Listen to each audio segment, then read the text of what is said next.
আমি জানি আমরা এমলেটারে আছি, কিন্তু কিছু সময়ের জন্য পিছনে ফিরিয়ে নিতে চাই। ঈশ্বরের উপর ভয় করা কি? ঈশ্বরকে ভয় করার অর্থ কি? এটি খুবই গুরুত্বপূর্ণ, কারণ আমি মনে করি ঈশ্বর ভয়ের অর্থ এই নয় যে আমরা ভীত হব বা ভয় পাব। তবে আমি এটি বিশ্বাস করি যে যখন আপনি ঈশ্বরকে ভয় করবেন, তখন আপনি আর কোনো কিছুই ভয় পাবেন না। এবং এই কারণে এটি বুঝতে পারা গুরুত্বপূর্ণ যে, এবং আমি ব্যাখ্যা করছি সহজভাবে, ঈশ্বর ভয় হলো আমার ব্যক্তিগত জীবনে ঈশ্বরের নিত্য উপস্থিতি সম্পর্কে সচেতনতা, এবং এমনকি অনন্তকাল সম্পর্কে সচেতনতা। আমি এটা আবার বলতে চাই, কারণ আমি চাই এটা ভালো সময়। আমি জানি আমাদের অনেক বয়স হয়েছে। পাস্টর কার্টারের এই বছর ৭০ বছর, আর আমার ৬০ বছর হতে যাচ্ছে। তাই আমরা সবাই বুড়ো হয়ে যাচ্ছি। এখানে আমাদের বাইবেলের প্রিন্ট বড় থেকে বড় হচ্ছে। হয়তো খুব তাড়াতাড়ি আপনি এখানে একটি বিশাল পারিবারিক বাইবেল দেখতে পাবেন। তবে আমি চাই আপনি শুনুন। সুতরাং আমি চাই আপনারা পকেট থেকে আপনাদের ফোন বের করুন, কারণ আপনাদের আজকে অনেক ছবি তুলতে হবে। ঈশ্বর ভয় হলো ব্যক্তিগত জীবনে ঈশ্বরের নিত্য উপস্থিতি সম্পর্কে সচেতনতা। একটু আগের স্টেজে রিকার্ডো ঠিক এই বিষয়টি তার গানে গাইছিল। ঈশ্বর দেখছেন এবং তিনি আমাদের সাথে উপস্থিত। এমনকি আমরা যা দেখি ও আমরা যা শুনি তার মধ্যে দিয়েও তিনি। এটাই ঈশ্বর ভয়। এটি হলো আমার ব্যক্তিগত জীবনে ঈশ্বরের নিত্য উপস্থিতি সম্পর্কে সচেতনতা, এবং ঈশ্বর ভয় হলো অনন্তকাল সম্পর্কে সচেতনতা। আমি বিশ্বাস করি যে ঈশ্বর ভয়ের সাথে সাথে আমাদের জন্য একটি পুরস্কার রয়েছে, আর তাই এখন আমি অনেকগুলো বাইবেলের পদ পড়তে চাই। আমি গুলির মতো পড়তে চাই। প্রত্যেকটি পদ একের পর এক আসবে, কারণ আমি চাই যেন আপনারা ঈশ্বরকে ভয় করার পুরস্কার দেখতে পান। দেখুন ভালো করে, হিতোপদেশ ১৬:৬, সদাপ্রভুর প্রতি ভক্তিপূর্ণ ভয়ে মানুষ মন্দতা থেকে সরে যায়। হিতোপদেশ ১০:২৭, সদাপ্রভুর প্রতি ভক্তিপূর্ণ ভয় আয়ু বাড়ায়। হিতোপদেশ ৯:১০, সদাপ্রভুর প্রতি ভক্তিপূর্ণ ভয় সুবুদ্ধির ভিত্তি। হিতোপদেশ ১৪:২৬, সদাপ্রভুর প্রতি ভক্তিপূর্ণ ভয় থেকে দৃঢ় নিশ্চয়তা আসে, তার ছেলে মেয়েদের জন্য আশ্রয়স্থান থাকে। গীতসংহিতা ২৫:১৪, সদাপ্রভুকে যারা ভক্তি করে তাদের কাছে তিনি তার গুপ্ত উদ্দেশ্য প্রকাশ করেন, আর তার স্থাপন করা ব্যবস্থা তিনি তাদেরই জানান। ৩৪:৭, যারা সদাপ্রভুকে ভক্তি করে সদাপ্রভুর দূত তাদের চারপাশে ছাউনি ফেলেন আর তাদের রক্ষা করেন। হিতোপদেশ ১৪:২৭, সদাপ্রভুর প্রতি ভক্তিপূর্ণ ভয় জীবনের ফোয়ারার মতো, তার লোককে মৃত্যুর ফাঁদ থেকে দূরে রাখে। হিতোপদেশ ১৯:২৩, সদাপ্রভুর প্রতি ভক্তিপূর্ণ ভয় পরিপূর্ণ জীবনের দিকে নিয়ে যায়। যার সেই জীবন আছে সে পরিতৃপ্ত থাকে, কোনো বিপদ তার কাছে আসতে পারে না। গীতসংহিতা ১০৩:১৭, কিন্তু যারা সদাপ্রভুর ভক্ত, যারা তার ব্যবস্থা মেনে চলে আর তার নিয়ম মতো চলার দিকে নজর রাখে, তাদের উপর তার অটল ভালোবাসা ও তার বিশ্বস্ততা চিরকাল থাকবে, বংশের পর বংশ ধরে থাকবে। গীত ৩৪:৯, হে সদাপ্রভুর লোকেরা, তোমরা যাকে ভক্তিপূর্ণ ভয় করো, কারণ যারা তাকে ভক্তি করে তাদের কোনো কিছুরই অভাব হয় না। গীত ১১১:১০ পদ, সদাপ্রভুর প্রতি ভক্তিপূর্ণ ভয় হল জ্ঞানের ভিত্তি, যারা সেই অনুসারে কাজ করে তারা সুবুদ্ধি পায়, সদাপ্রভুর প্রশংসা চিরকাল স্থায়ী। হিতোপদেশ ২২:৪, নম্রতা ও সদাপ্রভুর প্রতি ভক্তিপূর্ণ ভয় ধন, সম্মান ও জীবন আনে, এবং ভালো করে শুনুন, এটি যে কোনো প্রেসক্রিপশন বা ওষুধের চেয়ে অনেক ভালো। হিতোপদেশ ১৯:২৩, সদাপ্রভুর প্রতি ভক্তিপূর্ণ ভয় পরিপূর্ণ জীবনের দিকে নিয়ে যায়, যার সে জীবন আছে সে পরিতৃপ্ত থাকে, কোনো বিপদ তার কাছে আসতে পারে না। ঈশ্বর ভয় যে কোনো ঔষধ বা তেলের থেকে অনেক ভালো। আমি আপনাদের এখনই বলছি, আপনি যখন আপনার মাথা চুলকাচ্ছেন এবং অন্য সবকিছু করছেন, তখন প্রভুকে ভয় পান, এবং এটি আমাদের জীবনের সবকিছু পরিবর্তন করে। আমরা কেউ অস্বীকার করতে পারি না যে যেহেতু পুরস্কারগুলো বিশাল, তাই আমাদের এমন লোক হতে হবে যারা প্রভুকে ভয় করে। আমেন। আর যেহেতু এগুলো পুরস্কার, তাই আমি এই প্রশ্ন করলাম, এগুলো সব পড়া শুরু করলাম এবং বললাম কিভাবে আমি কিভাবে ঈশ্বরকে ভয় করতে পারি। বন্ধুরা দেখুন, এইভাবে আমি লেটার এমে এসেছি। এটি এটি ঈশ্বর ভয় আবিষ্কার করার ও শেখার একটি অদ্ভুত উপায়, যা আমি বাইবেলের দ্বিতীয় বিবরণ পুস্তকে খুঁজে পেয়েছি। এটি ঈশ্বরকে ভয় করার একটি অদ্ভুত উপায়। ভালো করে দেখুন, দ্বিতীয় বিবরণ ৪:২২ পদ। প্রত্যেক বছর তোমাদের জমিতে যে ফসল হবে,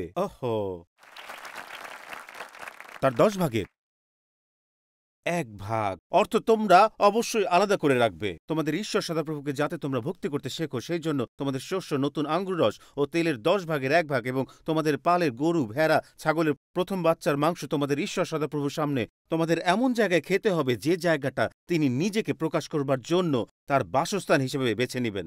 আমি জানি আমি বেশি হাততালি পাবো না, ঠিক আছে? হাতে তালি দরকার নেই, আমরা তবু ঈশ্বরের বাক্যের বিষয়ে সঠিক থাকবো। এটা হতে চলেছে, আমি শুধু আপনাদের বলতে চাই, এটি কেবল শুরু, এটি আরো খারাপ হতে চলেছে। শুধু এটুকু বলতে চাই, এটি আমাদের সত্যিই চ্যালেঞ্জ। আমি বিষয়টি ভালো করে দেখতে গিয়ে প্রশ্ন করেছি, সত্যি যে এখানে ঈশ্বর ভয় এবং দশমাংশ দেওয়ার সাথে একটি সম্পর্ক আছে। এবং আপনারা কেউ হয়তো ভাবছেন, আমি তোমাকে বলেছিলাম যে আমি এই বাবা দিবসে শুধু ঘরে থাকতে চেয়েছি এবং ব্রেকফাস্ট করতে চেয়েছি, আমি গির্জায় যেতে চাই না। দশমাংশ প্রার্থনার উত্তর দেয় এবং ঈশ্বরকে ভয় করতে শেখায়। প্রভুকে দেওয়া সামান্য দশমাংশ ও কিছু উপহার কিভাবে ঈশ্বরকে ভয় করতে শেখায়। দশমাংশের জন্য আরেকটি শব্দ হলো ধনাধ্যক্ষ বা এবং ধনাধ্যক্ষতা শুধু অর্থ সংগ্রহের বিষয় নয়, এটি এমন উদীয়মান খ্রিস্টিয়ানদের সম্পর্কে বলে যারা স্বেচ্ছায় ঈশ্বরকে বিশ্বাস করে এবং ভয় করে। এটাই হলো তাই, শুধুমাত্র অর্থ সংগ্রহ করার বিষয় নয় এটি, এবং এটি হচ্ছে শিক্ষা গ্রহণ করা, যা মহান মিশনারি জিম এলিয়ট তিনি এই কথা বলেছিলেন। তিনি বলেছিলেন সে বোকা নয়, যে সে যা দেয় তা সে রাখতে পারে না পাওয়ার জন্য যা সে হারাতে পারে না। এটা এটা এটা একটা মুক্তি যা ঈশ্বর করেন। আপনি জানেন, একটি দারুণ গান আছে, আমি এটি সম্পর্কে ভাবছিলাম যখন করিম সেই দুর্দান্ত গানে কয়ার দলে নেতৃত্ব দিচ্ছিল আর দলের সবাই এটি গাইছিল এবং সেখানে আপনারাও একসাথে করছিলেন এবং আপনারা স্বর্গে সেই শব্দগুলো গানে নিয়ে আসছিলেন এবং শেষ গানে স্বর্গের সেই মহৎ শব্দগুলো উচ্চারণ করছিলেন, গৌরব এবং সম্মান। এগুলো হলো স্বর্গ থেকে আসা গানের কথা। প্রকাশিত বাক্য পুস্তকের 5 অধ্যায়ে আমরা পড়েছি যে ঈশ্বরের সিংহাসনের চারপাশে যে গানগুলি গাওয়া হয় তা হলো আশীর্বাদ ও গৌরব। এবং আমরা এমনকি এই বিষয়ে কোনো কথা বলিনি, কিন্তু সেই শব্দগুলো সব সেখানে ছিল। একটি শব্দ ছিল যা বাদ দেওয়া হয়েছিল, এটি করিমের দোষ না বা টিএসসি কয়ারের দোষ না, তবে একটি শব্দ সেখান থেকে বাদ দেওয়া হয়েছে, কারণ আশীর্বাদ, গৌরব এবং সম্মান সেই গানের কথাগুলোতে আছে। কিন্তু তারা সব সময় একটি শব্দ বাদ দেয়, এটি একটি ধনাধ্যক্ষতার শব্দ।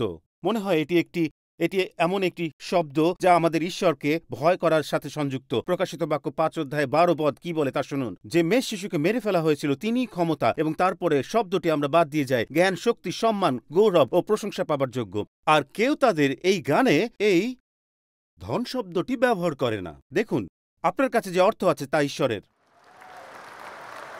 আচ্ছা, আমি সাহায্য করি। হ্যাঁ, পাস্টর টিম, ঠিক আছে, আমি আজকে এই অংশটি করব, চিন্তা নেই, আমি পারব। ধন বিষয়ে একটিও গান নেই, শুধু আশীর্বাদ, গৌরব এবং আমি। কারণ যখনই আমরা ধন সম্পদ বা অর্থের বিষয়ে কথা বলতে শুরু করি তখন আমরা ভাবি, চার্চ আবার এই জিনিস শুরু করেছে। ও, আপনারা প্রস্তুত হন। তিনি যা বলেছিলেন তা প্রকাশিত বাক্যে ছিল যে আপনি নাচ করার বা আপনার হাত তোলার আগে ঈশ্বর প্রকাশিত বাক্য তার 5 অধ্যায় বলেছেন, আরাধনার আগে আমার কাছে তোমার কিছু ঋণ আছে। আমাদের জানা উচিত যে বাইবেল আর্থিক বিষয়ে কি বলে এবং অন্যদিকে কর্পোরেট জগৎ আর্থিক বিষয়ে কি বলে সেই বিষয়ে দৃষ্টিভঙ্গি বর্জন করতে হবে। বিলি গ্রাহাম মহান সুসমাচার প্রচারক বলেছেন, অর্থ সম্বন্ধে আপনি কি ভাবেন তা আমাকে বলুন এবং আমি আপনাকে বলবো ঈশ্বর সম্বন্ধে আপনি কি চিন্তা করেন, কারণ এই দুটি বিষয় ঘনিষ্ঠ। ডক্টর গ্রাহামের কথা শুনুন, একজন মানুষের হৃদয় অন্য কিছুর চেয়ে তার মানবিকের কাছাকাছি। অর্থের প্রতি যদি কারো মনোভাব সঠিক হয় তবে তা তার জীবনের প্রায় প্রতিটি ক্ষেত্রকে সঠিক করে তুলতে সাহায্য করবে। এটা দোষের কিছু না, দোষের কিছু না। শুনুন, কেউ যদি ধন সম্পদের অধিকারী হন তাতে দোষের কিছু নেই, কিন্তু যখন ধন সম্পদ মানুষকে অধিকার করে তখন সমস্যা হয়। এবং এখানে ঈশ্বর, ভালো করে শুনুন, আমরা এমন এক শহরে বাস করি যা আমাদের অধিকার করতে চায়। আমরা আর্থিক বিশ্বের এমন এক কেন্দ্রবিন্দুতে বাস করি যা আমাদের অধিকার করতে চায়। তবে এখানে আমি আপনাদের আসলে যা বলতে চাই, অর্থের নিয়ন্ত্রণের বিরুদ্ধে লড়াই করার সর্বোত্তম উপায় হল দাতা হওয়া। এটি হচ্ছে যে জিনিসটি আমাদেরকে আঁকড়ে ধরে রাখতে চায় সে জিনিসটা ছেড়ে দেওয়া। আপনি জানেন, আমি আপনাদের কিছু বলতে চাই। শুনুন, আজকে আমি গরম জলের মধ্যে নেমে গিয়েছি, তাই এখন আমাকে বের হতে দিন। আমি যা বলতে চাই, আমি চাই যেন আপনি এটি বুঝতে পারেন, কারণ হয়তো আমার এই কথা আজকে একজনের জন্য হতে পারে। ঈশ্বর কখনই করবেন না যদি অর্থ আপনার পদক্ষেপকে নির্দেশ করে। আপনি কখনই ঈশ্বরের দ্বারা পরিচালিত হতে পারেন না। আমার এটি খুব পছন্দ। আমার এটা দেখতে ভালো লাগে যখন এই কথা শুনে একজন ব্যক্তি খুবই উৎসাহিত, আরেকজন বলছে হুম হুম হুম। কারণ আমরা এমন মানুষ হই যারা অর্থ দ্বারা পরিচালিত, কিন্তু আমরা এমন মানুষ যারা শান্তি এবং পবিত্র আত্মা দ্বারা পরিচালিত। আর আপনি যে বেতন পান, যদি তা দুর্বল হয় তাহলে তা দুর্বল আদর্শ। আপনি যদি শুধুমাত্র আপনার বেতনের উপর ভিত্তি করে আপনার সকল সিদ্ধান্ত নেন তবে এটি দুর্বল পরিকল্পনা। আমি আপনাদের এটি বলছি না যে আপনারা বেতন চাইবেন না, তবে আমরা প্রভুর ভয়ে চলতে চাই। আমরা চাই ঈশ্বর আমাদের পদক্ষেপগুলোকে নির্দেশ করুন, এবং এটি প্রস্তাব নয়, এটি পরিচালনা করার জন্য চিঠি। 1 তিমথিও 6 অধ্যায় 10 পদ বলে, সব রকম মন্দের গোড়াতে রয়েছে টাকা পয়সার প্রতি ভালোবাসা। অনেকে টাকা পয়সার লোভে খ্রিস্টীয় ধর্মবিশ্বাস থেকে সরে গিয়ে নিজেদের উপর অনেক দুঃখ ডেকে এনেছে। হ্যাঁ, এখানে বলছে যখন সেই অর্থ আপনার পদক্ষেপগুলো পরিচালনা করে তখন ঈশ্বরের কণ্ঠস্বর এবং শান্তি এবং পবিত্র আত্মার দিক নির্দেশনা দ্বারা পরিচালিত হওয়ার পরিবর্তে আপনি খুব সহজেই নিজের মতো করে জীবনযাপন করতে শুরু করেন। এই কারণে যখন আমি পড়ছিলাম বিলি গ্রাহামের কথা বলার বিষয়ে চিন্তা করছিলাম, তিনি তার জীবনী পুস্তকে অর্থ সম্পর্কে যা বলেছিলেন তা পড়ছিলাম এবং সেখানে লেখা ছিল, আপনি নিশ্চয়ই জানেন যে 60-এর দশকে যখন তিনি সবেমাত্র তার কেরিয়ার শীর্ষে উঠছিলেন এবং একজন প্রচারক হিসেবে খ্যাতি অর্জন করছিলেন এবং তখন ওয়াশিংটন ডিসিতে অনেক সিনেটরদের সাথে তার যোগাযোগ ছিল, আপনি কি জানেন যে ডালাসের একজন বিলিয়নিয়রের কাছ থেকে কয়েক মিলিয়ন ডলার দিতে প্রস্তাব দিয়েছিল? আমার মনে হয় এটি ছিল $6 মিলিয়ন, যেন তিনি রাষ্ট্রপতি পদে এলবিজের বিরোধী প্রার্থী হিসেবে নির্বাচন করেন। এবং লেখা ছিল যে তখন তার মাত্র 6 মিলিয়ন, আর তখন তার মাত্র 6 সেকেন্ড সময় লেগেছে এই কথা বলতে যে কখনোই না আমি আহ্বানপ্রাপ্ত অর্থের দ্বারা পরিচালিত হননি, কিন্তু তিনি বিশ্বাসের দ্বারা পরিচালিত হয়েছিলেন। পবিত্র আত্মা তাকে নেতৃত্ব দিচ্ছিলেন। যখনই আমি একটি নতুন বাইবেল ক্রয় করি, আমি জানি আপনারা সবাই এটি এখানে দেখতে পারেন, যখনই আমি একটা নতুন বাইবেল ক্রয় করি, এমনকি সেটা পড়ার আগেও আমি সেই বাইবেলের কভারে সেটি রেখে দিই। আমি সেখানে একটি 500 বছরের বেশি পুরনো কবিতা রাখি যা একজন বন্দী লিখেছিলেন। কবিতাটি লিখেছিলেন একজন আসামি। আমি যতগুলো বাইবেল পড়েছি সবার প্রথমে যে কাজটি আমি করি, কিছু কিছু লোক প্রথমে যোহন 3 অধ্যায় 16 পদ দাগ দেয়, কেউ কেউ আবার তার নাম লেখে। আমি 500 বছর আগের একজন আসামির কবিতাটি রাখি। কবিতাটি পড়ে শোনাতে চাই। এটি হলো, ছিল একজন লোক, তারা বলতো পাগল লোক, তার যতটা ছিল সবই দিয়ে দিল। একজন কয়েদির লেখা, 500 বছর আগে একজন কয়েদির লেখা কবিতা। কারাগারের সেই আসামির নাম জন বানিয়ান, যাত্রিকের গতি বইয়ের লেখক। হ্যাঁ, তিনি এটি লিখেছেন। আমি কবিতাটি রাখি আমার মনে করিয়ে দেওয়ার জন্য, যেন আমি একজন মুষ্টিবদ্ধ ও শক্ত করে সমস্ত কিছু ধরে না রাখি, কিন্তু বলি, ঈশ্বর, সেই সমস্ত কিছু তো তোমারই প্রাপ্য, সমস্ত কিছু তার সাথে যুক্ত। আর এই লেখাটি যে তার যতটা ছিল সবই দিয়ে দিল, এর কোনো মানে হয় না। এটি যেন একটি অসঙ্গতিপূর্ণ বাক্য। আমার পুরো জীবনে এটি শিখেছি, অর্থের নিয়ন্ত্রণের বিরুদ্ধে লড়াই করার উপায় হলো আরও বেশি অর্থ পাওয়া নয়, বরং দেওয়া। বিপ্লবী মার্টিন লুথার এভাবে বলেছেন, প্রত্যেক মানুষের জন্য এই 3টি রূপান্তর আবশ্যক, তার মাথা, তার হৃদয় এবং টাকার থলি। তিনি বলেছেন, এবং সাধারণত তৃতীয়টি সবচেয়ে বেশি কঠিন। এই কারণে যখন যুবক পালক তিমথিও, এবং এখানে এই বিষয়ে দেখুন, আমি এটা বুঝতে পারি অনেক লোকেরা এরকম একই বিষয়ে কথা বলছেন এবং তা সাধারণ লোকেদের ভুলভাবে প্রভাবিত করতে ব্যবহার করেছে, এবং আমরা এই জন্য আজকে অনেকগুলো বাইবেলের পদ দেখব যাতে আমরা এই বিষয়ে বাইবেলীয় বিশ্বদর্শন পেতে পারি। কিন্তু যখন প্রেরিত পৌল যুবক পালক তিমথিকে লিখেছিলেন, তিনি বলেছিলেন, তিমথিও, আমি চাই না যে তুমি এই বিষয়ে প্রচার করতে লজ্জা পাও। এবং আসলে তিমথিও এই কথাই বলেছিলেন। পৌল তিমথিকে যা বলেছিলেন, আসলে আমি চাই যেন এমনকি যারা আর্থিকভাবে ভালো অবস্থায় আছেন এমন লোকদের সেই বিষয়ে শিক্ষা দিন। তিনি যা বলেন তা শুনুন। তিনি বলেছেন, তিমথিও, যারা এই জগতে ধনী তাদের এই নির্দেশ দাও যেন তারা অহংকার না করে। এখানে দেখুন, ও অস্থায়ী ধনের উপর নির্ভর না করে ঈশ্বরের উপর নির্ভর করে। তিনি ভোগের জন্য সব জিনিস খোলা হাতে আমাদের দান করেন।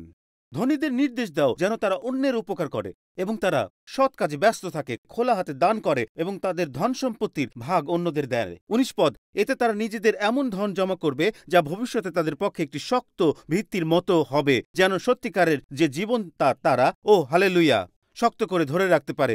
এমনটাই বলছেন তিনি। আমি চাই তুমি এই বিষয়ে প্রচার করো।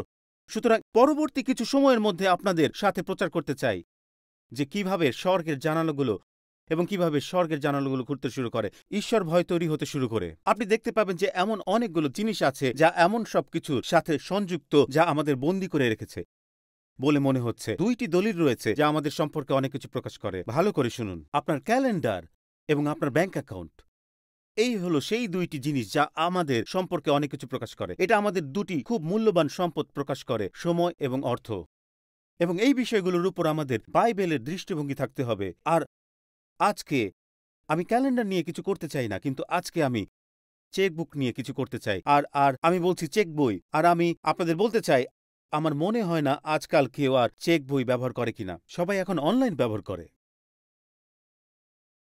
আজকের দিনে কি বিপজ্জনক, আমি আপনাদের যা বলতে চাই তা হলো, আপনি যখন কোনো মণ্ডলীতে সংগঠিত একটি পরিসংখ্যানের দিকে তাকান, সেখানে ভয়ঙ্কর বিষয় হচ্ছে যে আজ মণ্ডলীর সদস্যরা পরিবর্তিত হচ্ছে। ভালো করে শুনুন, মণ্ডলীর সদস্যরা আজ একজন ধনাধ্যক্ষ থেকে একজন ভোক্তাতে পরিবর্তিত হচ্ছে।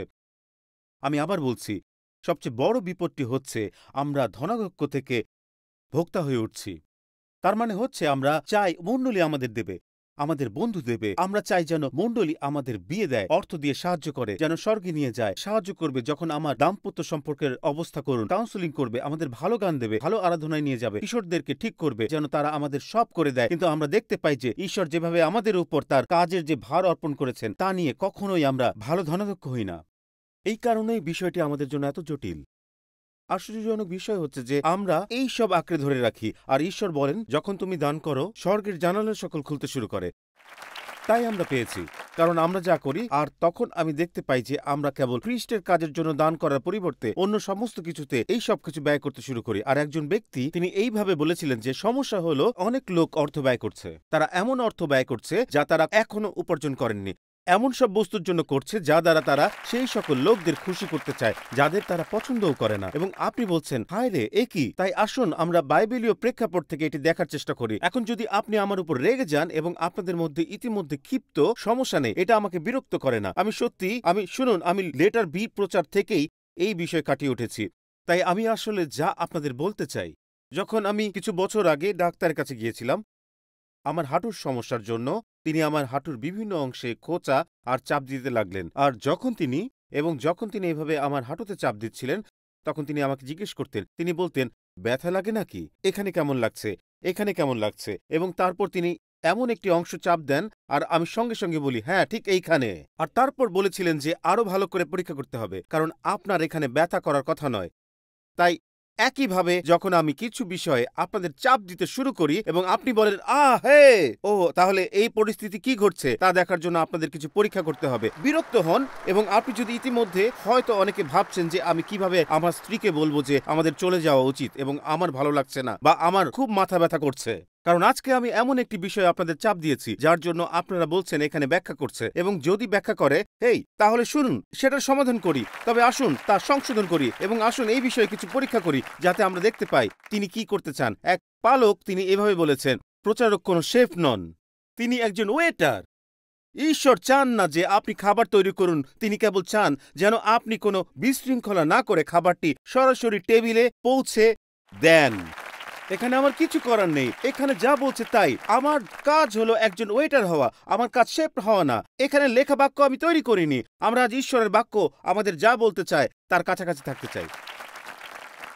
ঠিক আছে, নতুন নিয়মের কিছু ঘটনা। যিশুর বলা 38টি উপমার মধ্যে 16টি উপমা কিভাবে অর্থ ও সম্পদ পরিচালনা করতে হয় সে সম্বন্ধে ছিল। সুসমাচারগুলোতে প্রতি 10টি পদের মধ্যে একটি পদ 288 সরাসরি অর্থের বিষয় নিয়ে আলোচনা করে। বাইবেলে প্রার্থনা বিষয়ে প্রায় 500টি পদ আছে, বিশ্বাস বিষয়ে প্রায় 500-র কম পদ আছে, কিন্তু অর্থ এবং সম্পত্তির বিষয়ে প্রায় 2000-এর বেশি পদ আছে। কেন আমরা এই বিষয়ে কথা বলবো না? দেখুন, কিছু সীমাবদ্ধতা আছে। আমি যে বিষয়ে বলছি সে বিষয়ে বাইবেলীয় বিশ্বদর্শন ও কর্পোরেট দৃষ্টিভঙ্গির ভিন্নতার পার্থক্যগুলো বলছি। ভালো করে শুনুন। অর্থ দিয়ে আপনি একটি বিছানা কিনতে পারেন যেখানে আপনি ঘুমান, কিন্তু অর্থ দিয়ে ঘুম কিনতে পারবেন না। অর্থ দিয়ে আপনি একটি বাড়ি কিনতে পারবেন, নিউ ইয়র্কে না, অন্য কোথাও, কিন্তু অর্থ দিয়ে আপনি পরিবার কিনতে পারবেন না। অর্থ দিয়ে আপনি ওষুধ কিনতে পারবেন, কিন্তু স্বাস্থ্য কিনতে পারবেন না। অর্থ দিয়ে বিনোদন কিনতে পারেন, কিন্তু আনন্দ কিনতে পারবেন না। অর্থ দিয়ে আপনি ক্রুশ ও মৃত্যু কিনতে পারেন, কিন্তু অর্থ দিয়ে মুক্তিদাতা দিতে পারেন না। এবং অর্থ দিয়ে আপনি একটি নিরাপদ আশ্রয়, সেই আটলান্টিক সাগরে কোনো দ্বীপ কিনতে পারবেন, কিন্তু অর্থ আপনাকে স্বর্গে নিয়ে যেতে পারে না। শুধুমাত্র প্রভু যিশুই এই সমস্ত কিছু করতে পারেন। সুতরাং আসুন এটি ঘটতে স্বর্গের জানালাগুলো খুলে দেই। সুতরাং আসুন আমরা নিশ্চিত করি যে আমরা কোনো কিছু ধরে রাখছি না। শুনুন, এটি মুক্ত করতে পারে না, এটি আপনার জন্য মুক্তি নিয়ে আসতে পারে না। আর তাই আজকে আপনাদের মানিব্যাগে চাপ দেওয়ার জন্য আমাকে সেই ডাক্তার হতে দিন যেখানে আমি আপনাদের চাপ প্রয়োগ করব। বাইবেল টাকা পয়সার বিষয়ে কথা বলতে লজ্জা পায় না, এবং আমাদেরও তা উচিত না। আমার বাবা ছিলেন ইতালি থেকে আগত একজন অভিবাসীর পুত্র, আমার বৃদ্ধ ব্রুকলিন বাবা, যিনি এখন যিশুর কাছে আছেন। কিছুদিন আগে এই সপ্তাহে আমি আমার 101 বছর বয়সী মাকে দেখতে গিয়েছি। আমি তার সাথে ছিলাম এবং আমার বাবা আমাকে অর্থনৈতিক বিষয়ে অনেক কিছু শিখিয়েছিলেন। তিনি এমন একজন মানুষ ছিলেন যিনি ছোট বয়সে বেশ হতাশার মধ্যে দিয়ে গিয়েছেন। পরবর্তী কিছু সময়ের জন্য তিনি আমাকে যা শিখিয়েছেন তা আমি আপনাকে শেখাতে চাই। তিনি বলতেন, তিনি এই ৩টি কথা সবসময় বলতেন। তিনি বলতেন, ১ ঈশ্বরকে পরিশোধ করো, নিজেকে প্রদান করো এবং নম্বর ৩ নিজের বিল পরিশোধ করো, অর্থাৎ দশমাংশ, অর্থাৎ সঞ্চয় এবং নিজের বিল পরিশোধ করো, অর্থাৎ সততা। আর সেটাই হলো সঠিক কাজ। আর এভাবেই আমাদের বড় করা হয়েছে। এবং আপনি প্রথম যে কাজটি করবেন তা হলো তাকে উপহার দিন। আর আমি দেখেছি আমার ব্রুকলিনের সেই ইতালিয়ান বাবা প্রতি রবিবার তার চেক বই বের করতেন, দশমাংশের চেক লিখতেন। তিনি কিভাবে আমাদের যত্ন করেছেন এবং সমস্ত বিল পরিশোধ করেছেন, সঞ্চয় করেছেন এবং সমস্ত বিল পরিশোধ করেছেন। আপনারা কেউ কেউ আমার দিকে তাকিয়ে আছেন এবং ভাবছেন, ঠিক আছে, তুমি কিভাবে আমাদের সহায়তা করতে পারো, কারণ এখানে শব্দগুলির প্রত্যেকটি বলছে অর্থ প্রদান করো, কিন্তু আমার তো আরো প্রয়োজন, তাই আমরা এটি কিভাবে করব জিজ্ঞাসা করতে দিন। একটি খুব আকর্ষণীয় প্রশ্ন, কার কার আরেকটু বেশি টাকা হলে ভালো হয়? কেউ তাদের হাত তুলছে না। কেউ কেউ একদম এরকম করছে। আমি সব ধরনের চেষ্টা করেছি। আমি আমার প্রয়োজনের বিষয়ে বিভিন্ন ইঙ্গিত দিয়েছি যে লোকেরা আমার এই প্রয়োজন পূরণ করতে পারেন। এটি একটি গোপন কারসাজি। আমি এরকম বলতাম, আপনি কি আমার জন্য প্রার্থনা করবেন? আমি সবসময় এমন লোকদের বাছাই করতাম, প্রার্থনা করবেন কারণ আমার সাহায্য দরকার, আমার কিছু প্রয়োজন, যেন ঈশ্বর আমাকে $৬৭২.৮২ যোগান দেন। এটা গোপন কারসাজি। এমনটাই করেছি। কিন্তু অসাধারণ বিষয় হচ্ছে যা যিশু বলেছেন। তিনি বলেছেন, দান করো, তাতে তোমাদেরও দেওয়া হবে, অনেক বেশি করে, চেপে চেপে, ঝাঁকিয়ে ঝাঁকিয়ে, উপচে পড়বার মতো করে তোমাদের কোচরে দেওয়া হবে। ভালো করে শুনুন, কারণ যেভাবে তোমরা মেপে দাও সেইভাবে তোমাদের জন্য মাপা হবে। এই হলো বাইবেলের কথা, এই হলো যিশুর কথা। অর্থাৎ এক অর্থে যিশু ফিরে পাওয়ার পরিমাণটি আপনার হাতে ফিরিয়ে দেন। এবং এই বিষয়টি কার্যকর করার জন্য যাকে আমরা দশমাংশ বলি তার চেয়ে ভালো আর কোনো উপায় নেই। এখন আমি কয়েক মুহূর্তের জন্য বলতে চাই যে দশমাংশের সংজ্ঞা কি। দশমাংশ হল ঈশ্বরের সামঞ্জস্যপূর্ণভাবে, আনন্দের সাথে এবং চিন্তাশীলভাবে মণ্ডলীকে দান করা। ভালো করে শুনুন, যেখানে আপনি অংশগ্রহণ করেন।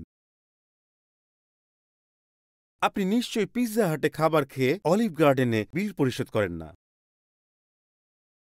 আপনি যদি অনলাইনে দেখছেন, আমরা যদি আপনার গির্জা না হই, তবে দয়া করে করবেন না। দেখুন, আমরা আপনাদের জন্য আশীর্বাদ হতে চাই, কিন্তু এটি বোঝা খুবই গুরুত্বপূর্ণ। দশমাংশ বোঝার আরেকটি উপায় হল, দশমাংশ হল আমাদের জীবনের প্রতিটি আশীর্বাদের জন্য যিনি দায়ী সেই ঈশ্বরকে ধন্যবাদ জানানো। যতবার আমরা দশমাংশ দিই আমরা শুধু বলি ধন্যবাদ, ধন্যবাদ প্রভু। সুতরাং আমাকে বাস্তববাদী হতে দিন এবং আপনাদের 2টি পয়েন্ট দিতে চাই। এবং আপনারা কেউ কেউ ভাবছেন, ওহ, ঈশ্বরকে ধন্যবাদ যে মাত্র 2টি পয়েন্ট। কথা বলতে চাই কেন এবং কিভাবে দান করবেন বিষয় নিয়ে। কেন আমি আপনাদেরকে মালাকি পুস্তকে নিয়ে যেতে চাই এবং কিভাবে আমি আপনাদেরকে নিয়ে যেতে চাই করিন্থীয় পুস্তকে। আমি আপনাদের একটি নতুন নিয়মের মণ্ডলীতে নিয়ে যেতে চাই, পুরাতন নিয়মের শেষের পুস্তকে নিয়ে যেতে চাই। আপনারা আমার সাথে যান মালাকি পুস্তকে। আমি আপনাদের সাথে মাত্র কিছু সময়ের জন্য কেন দেবেন সেই সম্পর্কে কথা বলতে চাই। এটি গুরুত্বপূর্ণ অংশ হতে চলেছে। এটি তখনই হয় যখন স্বর্গের জানালাগুলো খুলে যায় এবং ঈশ্বর ভয় এবং এর সাথে আরো অনেক কিছুকে একই সাথে আসতে দেখা যায়, কারণ স্বর্গের জানালা খোলার সাথে অনেক কিছুর সাথে সম্পর্ক রয়েছে এবং সেখান থেকে আশীর্বাদ ঢেলে দেওয়া হয়। লুক 6 অধ্যায়ে যিশু যা বলেছিলেন তার সাথে এর মিল রয়েছে। আমি নিশ্চিত ছিলাম না যে এই নির্দিষ্ট বিষয়ে আমি কিছু বলবো কিনা। এটি হয়তো শুধু আপনার নিজস্ব সংজ্ঞা হতে পারে। এই সপ্তাহে ম্যাসাচুসেটস স্পেন্সারে একটি গির্জাঘরে আগুন লেগে গিয়েছে এবং অনেক মানুষ হতবাক হয়ে গিয়েছেন। এটি ছিল প্রথম উপাসনালয় গির্জাঘর যেখানে বজ্রপাতে সেই ঘর পুড়ে যায়। ঠিক 1 সপ্তাহ পর যখন সেখানকার পালক বলেছেন, বাইবেলে সব বিরোধিতা রয়েছে, ঈশ্বরের দ্বারা নির্ধারিত নয় এবং ঈশ্বর আসলে একজন মহিলা। এই সপ্তাহের ঘটনা, এই সপ্তাহে যা বলা হয়েছিল তা হল বজ্রপাত এবং অন্যান্য সমস্ত কিছু। বলতে চাই, ঈশ্বরকে উপহাস করবেন না, করবেন না। ঈশ্বরকে উপহাস করবেন না। এবং এর চেয়েও বড় বিষয় যা মালাকি তার পুস্তকে বলেছেন, যে আপনি কখনোই ঈশ্বরকে ঠকাতে পারেন না। না, মালাকি এটি এইভাবে বলেছেন, কারণ তিনি ঠকানোকে অদাতাদের সাথে তুলনা করেছেন। মালাকি 3:8 তিনি বলেছেন, মানুষ কি ঈশ্বরকে ঠকাবে? কিন্তু তোমরা কি আমাকে ঠকাচ্ছ? তবু তোমরা বলছ, আমরা তোমাকে কি করে ঠকাচ্ছি? এবং ঈশ্বর উত্তর দেন, চাই না যে ঈশ্বর উত্তর দিক। আর এবারে তিনি উত্তর দিয়েছেন, আর তিনি বলেন, দশমাংশ ও দানের ব্যাপারে তোমরা আমাকে ঠকাচ্ছ। আমি দেখেছি, দয়া করে শুনুন, নিজের বাড়িতে ডাকাতি হয়েছে, আমার নিজের গাড়ি ছিনতাই হয়েছে, এমনকি আমাদের মণ্ডলীতেও ডাকাতি হয়েছে। এবং যখন আমি এই সমস্ত বছরের দিকে ফিরে তাকাই, এগুলো যখন ঘটে তখন নিজেকে খুব ক্ষতিগ্রস্ত মনে হয়। যখন কেউ আমাদেরকে কোনো বিষয়ে ঠকায়, আমি বলতে চাচ্ছি যে আমি সবই অনুভব করেছি। শুধু আমার হারিয়েছি, আমি এভাবে ভিন্ন ভিন্ন অনেক সম্পত্তি হারিয়েছি। আমার মনে আছে একবার কেউ একজন গাড়িতে ঢুকে পড়েছিল এবং আমার তখন একটি পুরনো টয়োটা করলা গাড়ি ছিল। একজন লোক সেখানে ভেঙে ঢুকে পড়ে। আমি সিটের উপরে কিছু একটা ফেলে এসেছিলাম। তারা জানালা ভেঙে তা চুরি করে আমার বাইবেল এবং এই সমস্ত প্রচারের নোট, যেখানে বেশিরভাগ টাইমস স্কয়ার চার্চের প্রচারের নোট, সেগুলো চুরি করে। এবং আমি বলেছিলাম, যাক, হয়তো সে একজন খ্রিস্টিয়ান চোর। আর তাই আমি শুধু নিজে চিন্তা করছিলাম যে থাক থাক, ঈশ্বর কিছু করুক। তারা আমার সেই বাইবেলটি নিয়ে গিয়েছিল যেটা আমার পছন্দ ছিল। আমি যে প্রচারগুলো তখন শুনছিলাম, এমনকি অনুভব করলাম, যদিও সে আমার বাইবেল এবং প্রচারের টেপগুলো এবং খ্রিস্টিয়ান সঙ্গীতগুলো নিয়ে গিয়েছিল, আমি মনে খুব দুঃখ পেলাম, খুব ক্ষতিগ্রস্ত বোধ করছি। আমি খুব ক্ষতিগ্রস্ত বোধ করছিলাম। একইভাবে ঈশ্বর কেমন বোধ করেন যখন আমরা তাকে ঠকাই? 9 পদে আছে, তোমরা অভিশাপের তলায় রয়েছ, তবু তোমাদের গোটা জাতি তোমাকে ঠকাচ্ছে। এবং তারপর ঈশ্বর বলেন, তিনি 10 পদে তাদেরকে মিনতি করলেন, তোমরা তোমাদের সমস্ত দশমাংশ ভাণ্ডার ঘরে আনবে, যাতে আমার ঘরে খাবার থাকে। তোমরা আমাকে পরীক্ষা করে দেখো।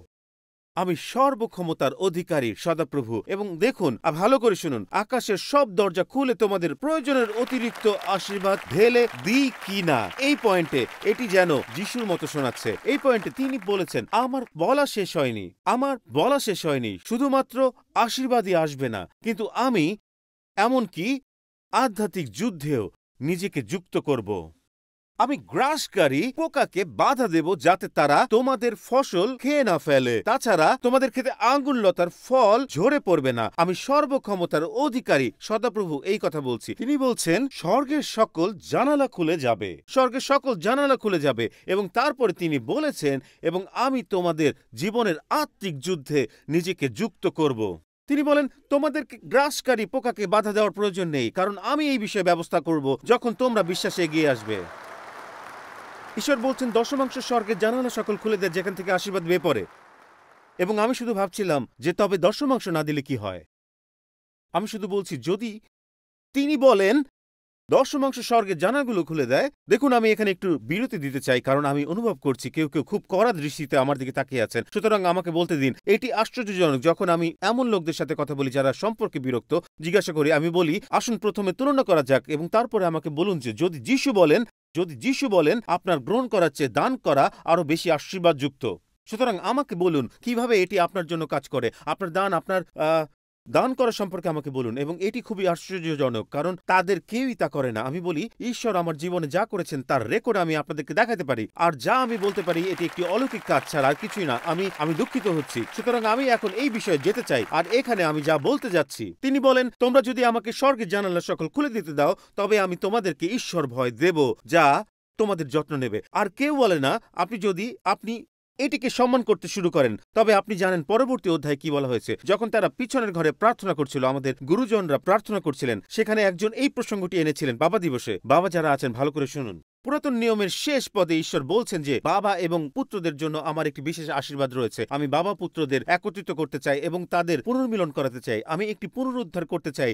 আমি বিশ্বাস করি এটি একটি উন্মুক্ত স্বর্গের অংশ। আমি বিশ্বাস করি যে এটি একটি উন্মুক্ত জানালার অংশ, যে ঈশ্বর এটিকে খোলেন এবং বলেন। এবং দেখুন, আমি কেবল আপনাদের যা বলতে চাই, দেখুন এখানে ঈশ্বর আমাদের যা বলতে চেয়েছেন, আমি শুধু তাই পালন করে স্বর্গের জানালা সকল খুলতে পারি। কেন তা করব না?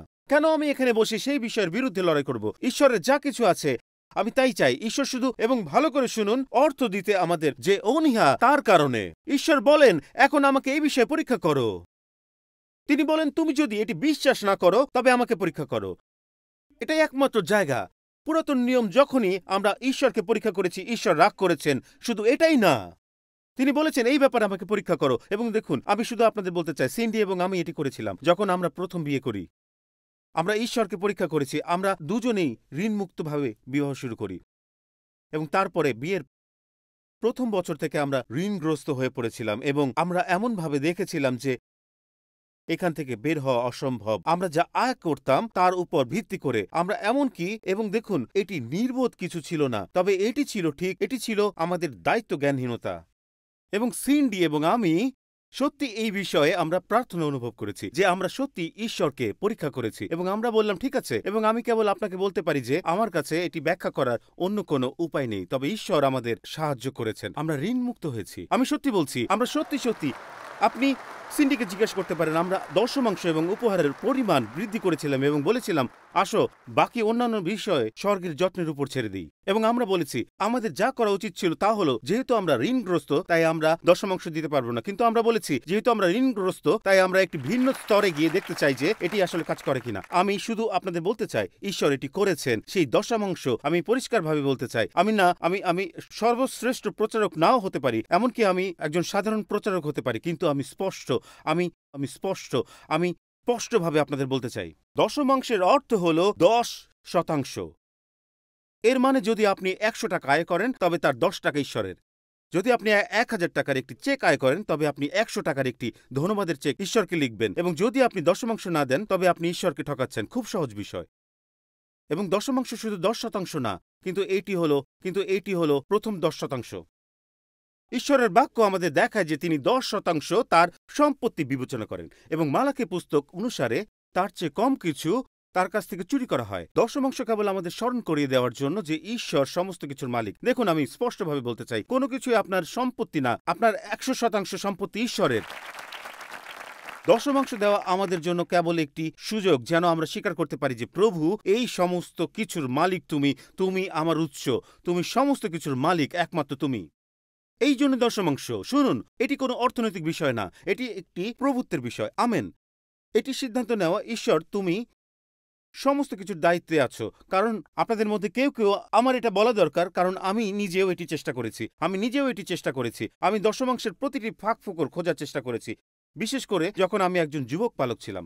তখন আমি খুব বেশি অর্থ উপার্জন করতাম না, এবং আমি এরকম ভাবতাম, আমি এরকম বলতাম, আমি চাই যেন আপনারা আমার কথা শোনেন। আমি ভেবেছিলাম যে আমি মণ্ডলীতে কাজ করছি এবং মণ্ডলীতে সেবা করছি। ও ভালো করে শুনুন, আমার কি দশমাংশ দেওয়া উচিত? ঠিক আছে, এমন ভান করবেন না যে আমি কি বলছি তা আপনি জানেন না। ভান করবেন না। আগেই বলেছিলাম যতই সামনে আগাবো আপনারা রাগ করবেন, সামনে আরো খারাপ হবে, তাই আমার সাথে থাকুন। এবং তারপরে আসলে যা ঘটেছে আমি চেষ্টা করেছি, আমি বললাম আচ্ছা আমি বেশি বেতন পাই না, আর আপনারা ভাবছেন আমি স্বেচ্ছাসেবক, এবং তাই আমি, হে প্রভু, স্বেচ্ছাসেবক হিসাবে আমার সময় হলো তোমার জন্য আমার দশমাংশ। ও প্রভু, ও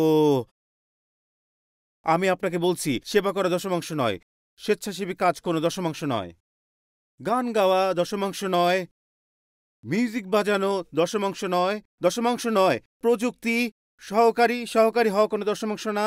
আমি আপনাদের বলতে চাই যে বাইবেল একদমই এই কথা বলে না, কারণ মালাকি পুস্তকে ঈশ্বরকে না দেওয়াকে তাকে ঠকানোর সাথে তুলনা করা হয়েছে, এবং অন্যদিকে সলোমন বলেন ঈশ্বরকে দেওয়ার অর্থ তাকে সম্মান করা। ভালো করে শুনুন, তোমার ধন সম্পদ দিয়ে আর তোমার প্রথমে কাটা ফসলের অংশ উৎসর্গ করে সদাপ্রভুকে সম্মান দেখাও। দশমাংশ ঈশ্বরকে সম্মান করে। সম্মান করা কি? সম্মানকে সংজ্ঞায়িত করা যায় বাস্তব কিছুর মাধ্যমে ও আনন্দের সাথে ব্যক্তির চরিত্রের মূল্যায়ন করা হিসাবে। বাস্তব কিছু। আপনি আত্মায় দশমাংশ দেন না।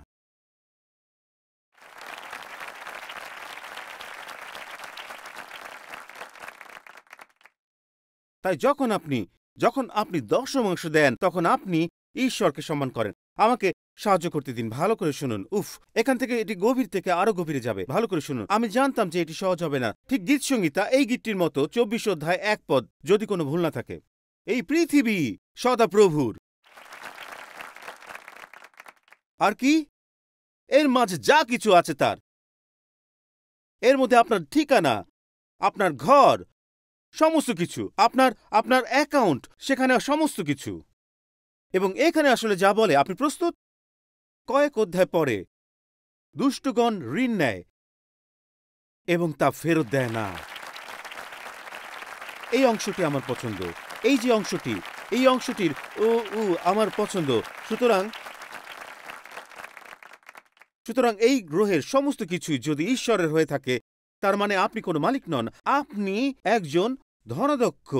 এটি প্রথম থেকেই কখনোই আপনার মালিকানায় ছিল না, এবং তাই যখন আপনি যা আপনার নয় তা ধরে রাখেন, আর ঠিক তখন ঈশ্বর উদ্ধৃত করতে শুরু করেন, এটি ঠিক ডাকাতি, কারণ এটি আপনার নয়। আমরা এমন ভাবতে পারি না যে মনে হয় এটা আমাদের। আর এখানে আপনারা কেউ কেউ ভাবছেন, কিন্তু এটা তো আমার টাকা, আমি পরিশ্রম করেছি, এই বিজনেস আমার, এই ডিগ্রি অর্জন করেছি। ও, ক্লাসে হেঁটে যাওয়ার জন্য কে আপনাকে পা দিয়েছেন? ওই বোর্ড দেখার জন্য চোখ আপনাকে কে দিয়েছে? বই পড়ার জন্য এই মন আপনাকে কে দিয়েছে? এই কলেজ পাশ করার লড়াইয়ে কে আপনাকে বিজয়ী করেছেন? এটা আপনার নয়, এটা শুধুমাত্র ঈশ্বরের। সমস্ত কিছু ঈশ্বরের।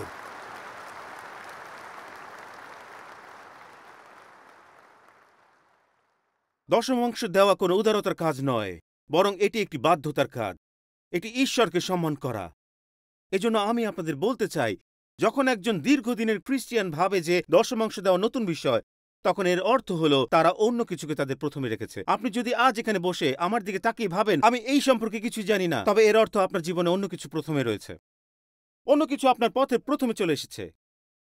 কারণ ঈশ্বর ৩ অধ্যায় ১০ পদে সাবধান করে বলেছেন, পুরো দশমাংশ সবচেয়ে বেশি টিপস, কিছুই দশমাংশ না।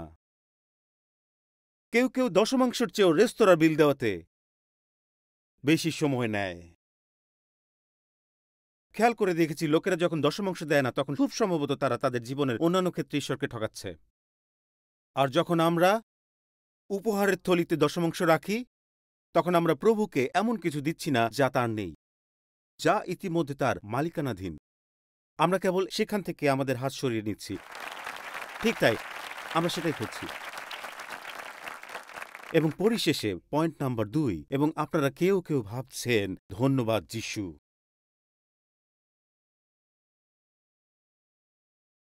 আমি ওই দিকটা পছন্দ করতে শুরু করেছি, বিশেষ করে কিছু মহিলাদের জন্য। দ্বিতীয় বিষয়টি হলো কিভাবে দান করবেন। ১ করিন্থীয় ১৬ অধ্যায় এবং ২ করিন্থীয় ৯ অধ্যায়, এটা দিয়ে আজকে শেষ করব। ১ করিন্থীয় ১৬ অধ্যায় পড়ার পূর্বে আমি আপনাদের একটি ছোট নোট দিতে চাই। এটি এটি খুবই চমৎকার। যখন বাইবেলের নতুন নিয়ম লেখা হয়েছিল, তখন তখন সেখানে কোনো অধ্যায় বা পথ লেখা ছিল না। এটা ছিল একটি চিঠি। যখন আপনি একটি ইমেল লিখছেন এবং আপনি কোনো চিঠি লিখছেন, তখন আপনি নিশ্চয়ই এভাবে লেখেন না, প্রথম পদ, প্রথম বাক্য। যখন আমরা বাইবেল পড়ি, তখন আমরা কখনো কখনো ভাবি যে একটি অধ্যায়ের শেষ মানে হলো একটি সময়ের শেষ, একটি সপ্তাহের শেষ, একটি বছরের শেষ। আক্ষরিক অর্থে ২টি অধ্যায়ের মধ্যে ১৫ বছরের ব্যবধান থাকতে পারে। এবং তাই, কিন্তু এটি একটি চলমান চিঠি, বিশেষ করে নতুন নিয়ম, যখন আপনি নতুন নিয়ম পড়েন। তাই আমি পবিত্র শাস্ত্রের একটি অনুচ্ছেদ পড়তে চাই, এবং আমি কেবল একটি অধ্যায় থেকে অন্য একটি অধ্যায়ে ধারাবাহিকভাবে যেতে চাই। এবং এটি ঠিক এভাবেই লেখা হয়েছিল, পথ দিয়ে নয়। এটি এরকম না যে অধ্যায়ের শেষ হয়েছে, তাই এখন আপনি বিরতি নিন, পরবর্তী অধ্যায়ে আমরা একটি নতুন চিন্তায় চলে যাই। এটি সব একত্রে সংযুক্ত। ১ করিন্থীয়, আসুন ৫১ পদ থেকে শুরু করি। শোনো, আমি তোমাদের গুপ্ত রহস্য বলি।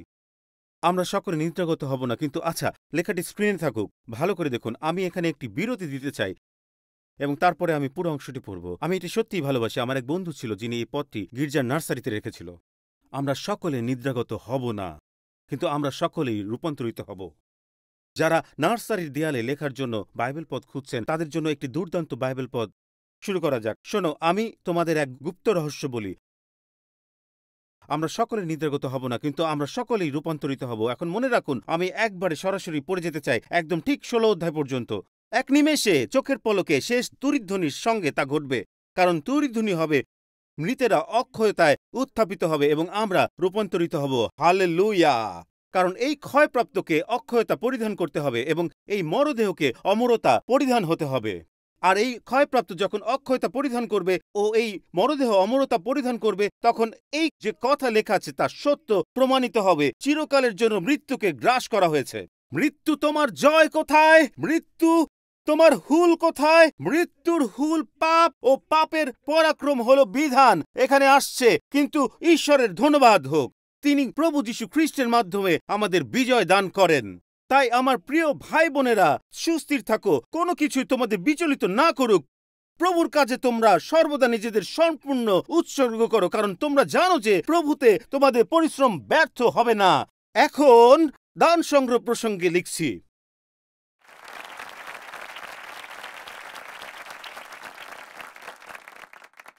আমরা একটু আগে শেষ সময় ছিলাম। একটু আগে স্বর্গে ছিলাম, একটু আগে আমি নতুন শরীর পেয়েছি, এবং এখন তুমি দান সম্পর্কে কথা বলতে যাচ্ছ। এটা কোন মণ্ডলী? এটি একটি নতুন নিয়মের মণ্ডলী। প্রেরিত পৌল যা বলতে চেয়েছেন তা হলো, আমি তোমাকে যিশুর দ্বিতীয় আগমন থেকে উপহার দেওয়ার বিষয়ে নিয়ে যেতে পারি।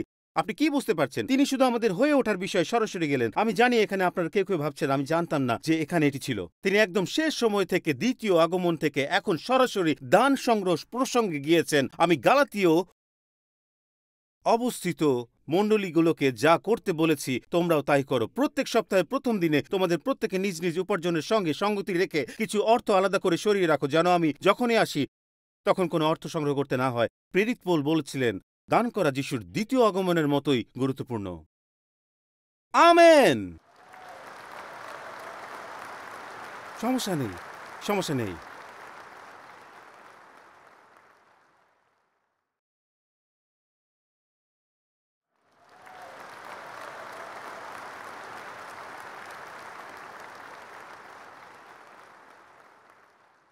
একজন পালক তার মণ্ডলীর সামনে দাঁড়িয়ে বললেন, আমার কাছে একটি খারাপ খবর আছে, তারপরে আমার কাছে একটি ভালো খবর আছে, এবং একটি খারাপ খবর রয়েছে।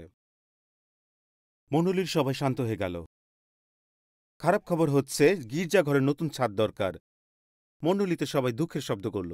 ভালো খবর হচ্ছে নতুন ছাদের জন্য ইতিমধ্যে আমাদের কাছে পর্যাপ্ত অর্থ রয়েছে। হঠাৎ করে উপস্থিত সবাই তালি দেওয়া শুরু করে। খারাপ খবর হচ্ছে সেই অর্থ আপনার পকেটে রয়েছে।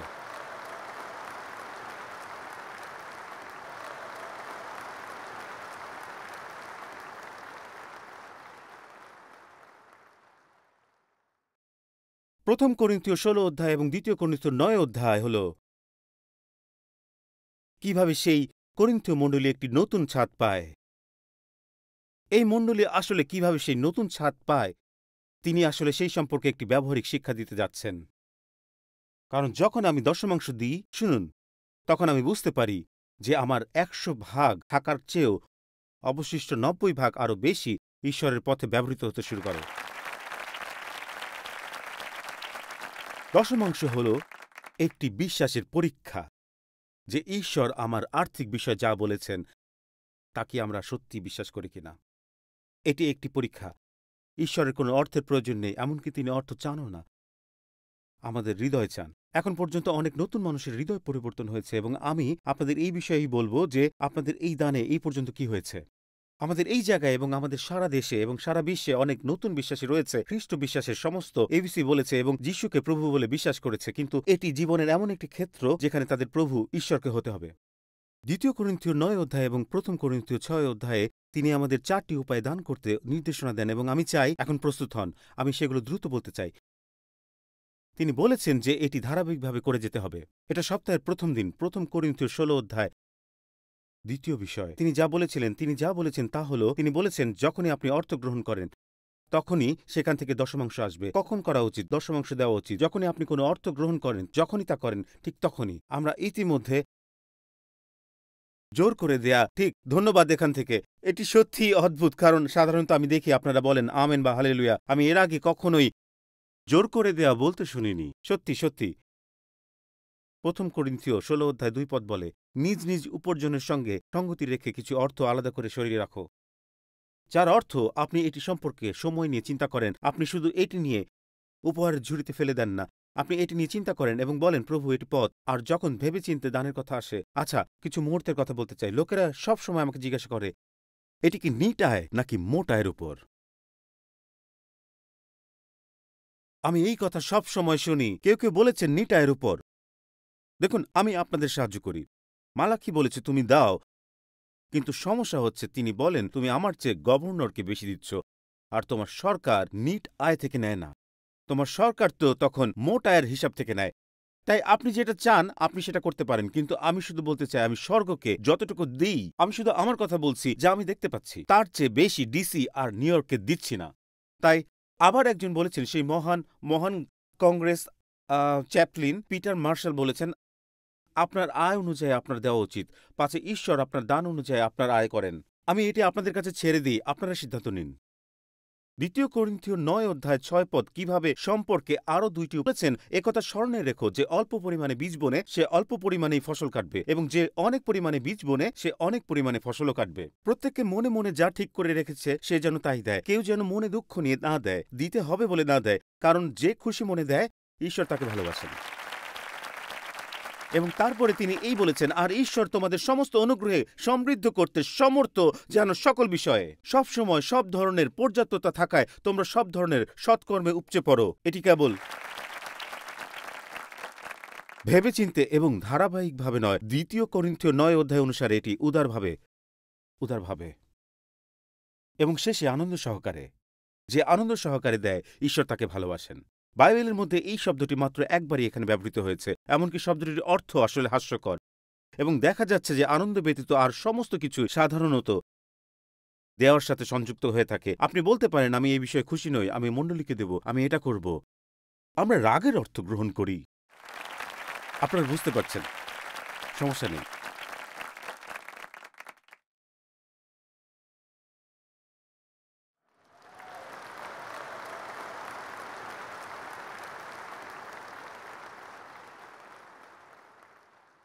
উদারভাবে, ভেবেচিন্তে, ধারাবাহিকভাবে। আমি আপনাদের বলতে চাই যে এটি কি করেছে। আপনার দান সারা বিশ্বে মানুষের জীবন বদলে দিতে টিএসসিকে সাহায্য করছে। আপনারা দেখতে পারেন যে আমাদের দশমাংশ ওডেসা, ইউক্রেন এবং মলদোভাতে আসা খাবার এবং বাইবেল নিয়ে যেতে সাহায্য করেছে। সত্যি পাস্টর কার্টার এবং ডক্টর টেরেসা কর্নন, যিনি আমাদের বাইবেল কলেজের প্রেসিডেন্ট, তিনি বলেছেন, আমরা এক জায়গায় বসে যখন ১,০০০ লোকের সাথে কথা বলছিলাম, দুটি ভিন্ন অধিবেশন হয়েছিল। ১,০০০ লোক এসেছিল এবং তারা চলে গিয়েছিল এবং তারপর আরও ১,০০০। তিনি বলেছিলেন যে এই অধিবেশনগুলোতে মূলত মহিলা এবং শিশুরা ছিল, কারণ সমস্ত পুরুষদের সৈনিক হতে ডাকা হচ্ছিল। আর তিনি বলেছেন, আমি যা দেখছিলাম তা আসলে অবিশ্বাস্য ছিল। তিনি বলেছিলেন, কারণ যখন আমাদের অধিবেশন শেষ হয়েছিল এবং আমি দেখেছিলাম যে কয়েকটি ট্রাক এই মহিলাদের জন্য খাবার এবং বাইবেল নিয়ে এসেছিল, যাদের কিছু নেই, যাদের স্বামীরা বাড়িতে নেই, যেখানে তারা থাকত তা ধ্বংসস্তূপ হয়ে গিয়েছে। মণ্ডলী, আমার কথা শুনুন, আপনারা সেটা করতে সাহায্য করেছেন। দশমাংশ উপহার সেটাই করতে শুরু করে আপনারা যাতে সাহায্য করেছেন।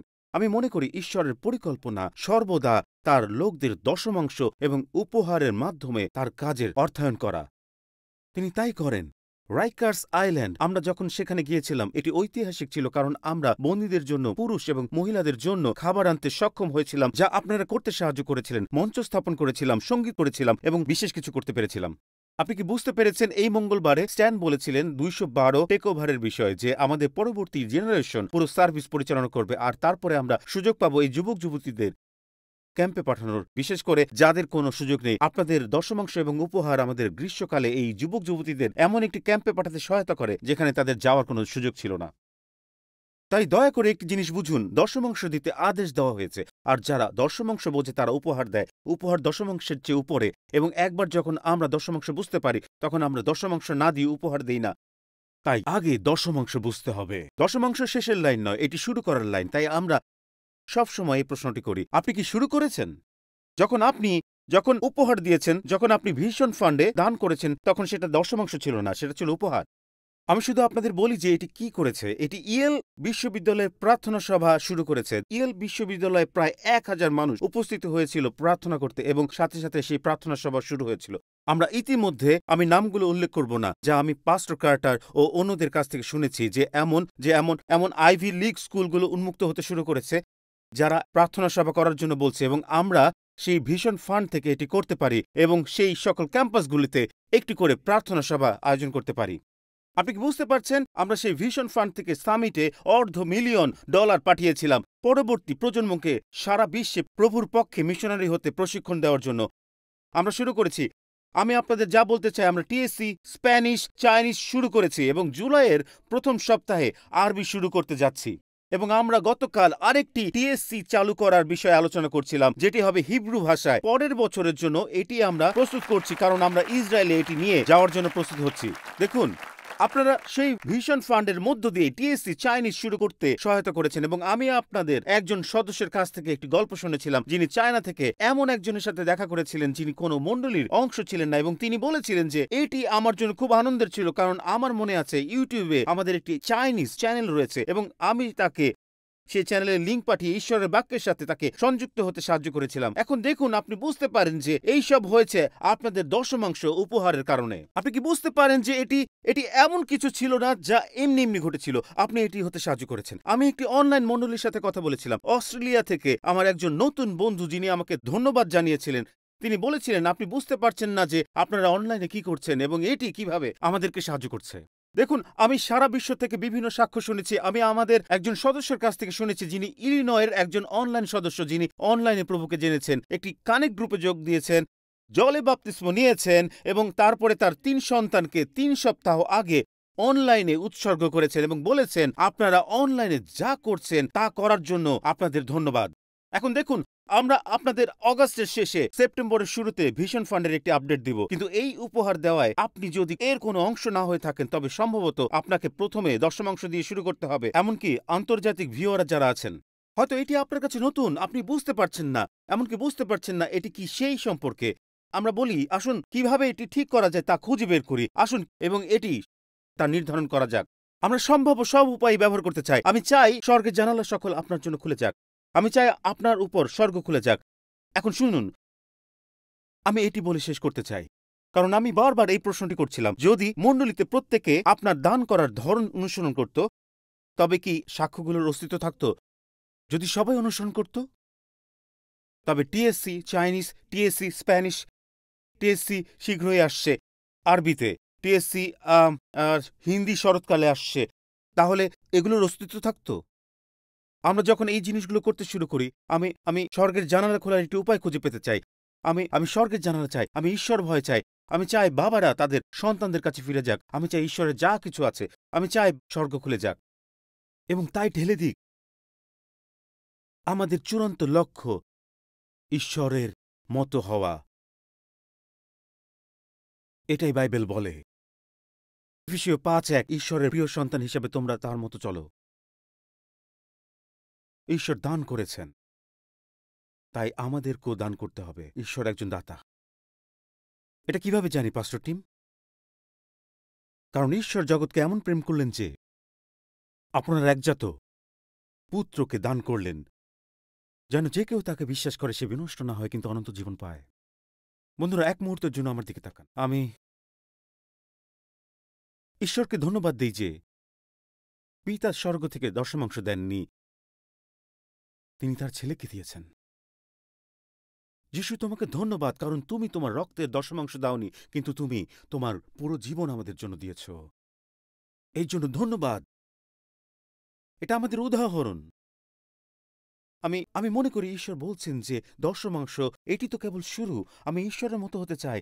আমি চাই ঈশ্বরের উদাহরণ আমাকে চ্যালেঞ্জ করুক, আর সেটাই আমি চাই। আপনি জানেন, হলিউডে একটি থিয়েটার আছে যেটি গ্রুম্যান্স চাইনিজ থিয়েটার নামে পরিচিত ছিল। এটি এখন টিসিএল থিয়েটার নামে পরিচিত। 200 জন এন্টারটেইনার এবং 200 জন অভিনয় শিল্পী সেখানে সিমেন্টে তাদের হাতের ছাপ ও পায়ের ছাপ রেখেছিল, কারণ বিনোদন শিল্পে তাদের কাজকে সম্মান জানাতে। প্রায় শেষের দিকে যার হাত পায়ের ছাপ তারা রাখতে চেয়েছিল, আর তাদের মধ্যে একজন ছিল কোবি ব্রায়ান্ট। কিন্তু জেমস ক্যামেরন থেকে শুরু করে জেমি লি কার্টিসের হাত পায়ের ছাপ, ওখানে এরকম প্রায় 200 জনের হাত ও পায়ের ছাপ আছে। তারা নেক্সট জেনের জন্য সেখানে একটি পুরো বিভাগ করেছে, যেখানে সমস্ত অ্যাভেঞ্জার্স, আয়রন ম্যান এবং স্পাইডারম্যান এবং থর এবং তাদের সকলেরটা সেখানে রয়েছে। 80 বছর বয়সী ইন্ডিয়ানা জোন্স, আসলে কিভাবে সে এটা করেছে আমি জানি না। 80 বছর বয়স, হ্যারিসন ফোর্ড আছেন সেখানে। আপনাদের একটি কথা বলি, ওই হাতগুলোর একটিও আমার জীবন বদলে দেয়নি, কিন্তু এমন একজন আছেন যার হাত এবং পা হলিউড বুলেভার্ডে নেই, কিন্তু আমি আজ আপনাদের বলছি, ওই হাতগুলোতে পেরেকের দাগ আছে, সেই পায়ে পেরেকের দাগ আছে। আমি দুঃখিত, শুনুন, হ্যারিসন ফোর্ড, আমি দুঃখিত অ্যাভেঞ্জার্স, আমি আপনাদের সবার কাছে দুঃখিত স্টিভেন স্পিলবার্গ, আমি দুঃখিত। আমাদের বিনোদন দেওয়ার জন্য আপনাদের সবাইকে ধন্যবাদ, তবে এটি আমার জীবনকে পরিবর্তন করেনি। কিন্তু সেই পেরেকের দাগের হাত এবং পায়ের ব্যক্তি আমাদের জন্য সর্বস্ব বিলিয়ে দিয়েছেন, তার জীবন, তার নিজের জীবন দিয়েছেন। তাহলে আজ কেন আমরা তার কাছে আমাদের জীবন বিলিয়ে দেব না, যিনি কোনো দশমাংশ দেননি কিন্তু তার সব দিয়েছেন? বন্ধুরা, আমি আপনাদের বলছি, এই জন্যই আমি আজ তার কাছে আমাদের জীবন উৎসর্গ করছি। হালেলুয়া! আসুন উঠে দাঁড়াই। Hallelujah, hallelujah! ঈশ্বরের মহিমা হোক। তিনি দিয়েছেন যাতে আমরা তাকে দিতে পারি। তাহলে আপনি সেই ঈশ্বরকে কি দেবেন যিনি ক্রুশের উপর নিজের হাত পা রেখেছিলেন, দশমাংশ দেননি, কিন্তু নিজের সমস্ত জীবন দিয়েছেন?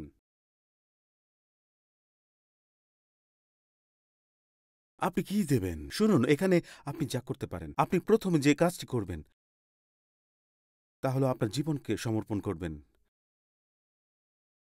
প্রথমে আপনি সেটা করবেন। দেখুন, এভাবেই শুরু হয়, এবং আমরা আপনাকে অন্ধ করতে চাই না যে আসুন তাহলে এখন আমরা একটু উপহার তুলি। ওটা ওটা হলো ম্যানিপুলেশন। আমরা কখনোই তা করি না। এখন আমরা আপনার ভিতরে ঈশ্বরের বাক্যকে কাজ করতে দিতে চাই। সবচেয়ে গুরুত্বপূর্ণ প্রশ্ন যা আপনাকে কেউ জিজ্ঞাসা করতে পারে যে যদি ঈশ্বর আপনার জন্য তার জীবন দান করেছেন, তবে আপনি কি তার কাছে আপনার জীবন উৎসর্গ করবেন? এটি সবচেয়ে গুরুত্বপূর্ণ প্রশ্ন। এটি সবচেয়ে গুরুত্বপূর্ণ প্রশ্ন যারা বুরকিনা ফাসো এবং মাদাগাস্কার থেকে দেখছেন, পোল্যান্ড ও নরওয়ে থেকে দেখছেন, যারা মায়ানমার এবং দক্ষিণ আফ্রিকা থেকে, ত্রিনিদাদ ও বারবাডোস থেকে, কেনিয়ায় থেকে দেখছেন। এটি আপনাকে জিজ্ঞাসা করা সবচেয়ে গুরুত্বপূর্ণ প্রশ্ন যা সবসময় এভাবে জিজ্ঞাসা করা হয় যে আপনি কি নতুন জন্ম পেয়েছেন? এই কথাটি যিশু বলেছেন, যার অর্থ তার কাছে আমাদের জীবন দেওয়া। আমরা আমাদের জীবন তার কাছে উৎসর্গ করি। আমরা, শুনুন সবাই, আমরা সেই হলিউড বুলেভার্ডের হাত পাগুলোকে কত টাকা দিয়েছি?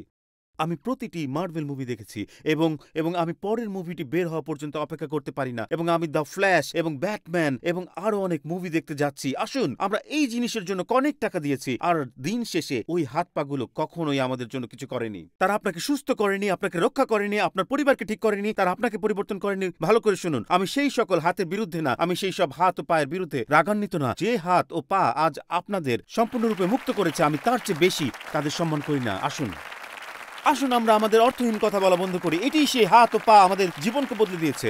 এটাই একমাত্র। ও প্রভু, আমরা ওই হাত পায়ের লোকদের বলা সমস্ত সংলাপ জানি, আর যখন আমরা সেই হাত ও পায়ের কথা বলতে শুরু করি যিনি আমাদের ত্রাণকর্তা, তখন আমরা হঠাৎ থেমে যাই। এবং আপনাকে বলছি, আমার জীবনে এটাই সেই একমাত্র হাত পা যা আমার প্রয়োজন। আমি সেই পেরেকের দাগযুক্ত হাত চাই, আমি সেই পেরেকের দাগযুক্ত পা চাই। আমাদের দ্রুত এটি করতে হবে। শুনুন, আমরা ইতিমধ্যে সময়ের বেশি চলে গিয়েছি, তবে আমরা তাই টাইম স্কয়ার চার্চে আমরা ঠিক তাই করি। আপনি যদি এখানে থাকেন, যদি অনলাইনে দেখেন, আপনার অর্থ একপাশে রাখুন। যদি এখানে থাকেন, আপনার নতুন জন্ম হয়নি, তবে অর্থ কি? যিশু বলেছেন আপনি শারীরিকভাবে প্রথম জন্ম নিয়েছেন, কিন্তু আপনি কখনোই আত্মিকভাবে জন্ম নেননি। আর তাই এই জন্য যখন আপনি এটি দেখেন, আপনি ভাবেন, ও টাকা পয়সা, এটা না না না না, এটা টাকা পয়সার বিষয় না। এটি শুধু আমরা চাইছি যেন আমরা ঈশ্বরের আজ্ঞাবহ হতে পারি। কিন্তু এখানে যা হয়, আপনি যদি কখনো না শিখে থাকেন যে একজন ভালো বাবা আপনার চারপাশে তার বাহুগুলো জড়িয়ে রেখেছিলেন, তবে আপনি ওয়াল স্ট্রিটে কাজ করেন কিনা বা আপনার সরকারি ভর্তুকিযুক্ত আবাসনে বাস করেন কিনা পরোয়া করি না। আজকে আমার কিছু যায় আসে না আপনি একজন খেলোয়াড় নাকি রাষ্ট্রদূত নাকি অভিনেতা, বা হয়তো আপনি একজন একক মা যিনি মা দিবসে তার সন্তানদের জন্য, সে সন্তানদের জন্য বাবা। শুনুন, আমরা যিশুকে ছাড়া জীবনে চলতে পারি না, এবং আমরা যিশুকে ছাড়া জীবনের পরেও গিয়েও চলতে পারব না। সুতরাং ভালো করে শুনুন, সেই ক্ষত চিহ্নের হাত এবং পা যখন আপনাকে বলছে আমি তোমাকে আমার সমস্ত জীবন দিয়েছি, পূরণ করো। কোনো ব্যক্তি স্বর্গরাজ্য দেখতে পায় না নতুন জন্ম না হলে, এবং সেটি আজকে এখানে হতে পারে। আপনি নতুন জন্ম লাভ করতে পারেন, ভিতর থেকে বাইরে সমস্ত জীবন পরিবর্তন হতে পারে। আজ থেকে নতুন জীবন শুরু হতে পারে। ঈশ্বর আপনার সঙ্গে সঙ্গে চলবে। কিন্তু পাঁচটা টিম এটি কিভাবে হবে? এটি এবিসির মতোই সহজ। আপনাকে স্বীকার করতে হবে যে আপনি একজন পাপী, ভিতর ভিতর ভেঙে পড়েছি। আমি কোনো প্রতিজ্ঞা, কোনো প্রেসক্রিপশন বা কোনো প্রোগ্রাম দিয়ে নিজেকে ঠিক করতে পারি না। আমি নিজেকে ঠিক করতে পারি না।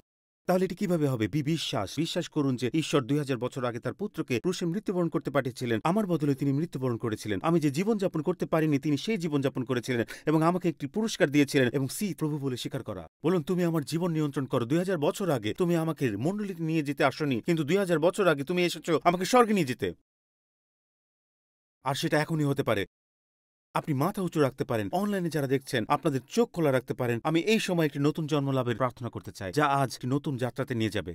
হয়তো আপনি একজন বাবা, এটি হতে পারে আপনার পরিবারকে দেওয়া সবচেয়ে বড় উপহার। হয়তো আপনি একজন ছেলে, আপনার বাবাকে আপনি যে সর্বশ্রেষ্ঠ উপহার দিতে পারেন তা হলো যিশুতে একটি নতুন জীবন দেওয়া। এবং যদি আপনি আজ থাকেন এবং বলেন, পাস্টর টিম, যখন আপনি সেই নতুন জন্মের প্রার্থনা করবেন, তখন আমিও সেই প্রার্থনা করতে চাই।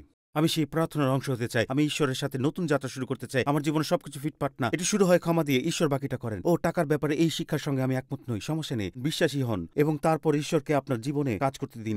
সেটা নিয়ে আমাকে চিন্তা করতে হবে না, দরকার নেই। দেখুন, বাইবেল বলে বিশ্বাস করো। এটি বলেন না দর্শমাংশ দাও, বলে বিশ্বাস করো। আমি চাই যেন আপনি এটি বুঝতে পারেন। যিশুর কাছে আসতে আপনাকে উপহার বা অর্থ দিতে হবে না। আপনি বিশ্বাসী যিশুর কাছে আসতে পারেন। আজকে যদি এখানে আপনি থাকেন এবং বলেন, পাস্টর টিম, যখন নতুন জন্মের প্রার্থনা করবেন, আমি কোনো দ্বিধা ছাড়াই ঈশ্বরের সাথে একটি যাত্রা শুরু করতে চাই। যদি আপনি সেই ব্যক্তি হয়ে থাকেন, তবে বলুন, আজই আমি সেই প্রার্থনায় অংশ হতে চাই। পাস্টর টিম, আপনি যতটা সম্ভব উঁচুতে আপনার হাত উঠান, যতটা সম্ভব উঁচুতে ধরে রাখুন। আসুন, হাত উপরে রাখুন, হাত উপরে রাখুন। ঠিক আছে, ঠিক আছে, ওইখানে। ধন্যবাদ, ধন্যবাদ। হাত উপরে উঠিয়ে রাখুন। আজই সেদিন, ওই যে ওখানে। ধন্যবাদ।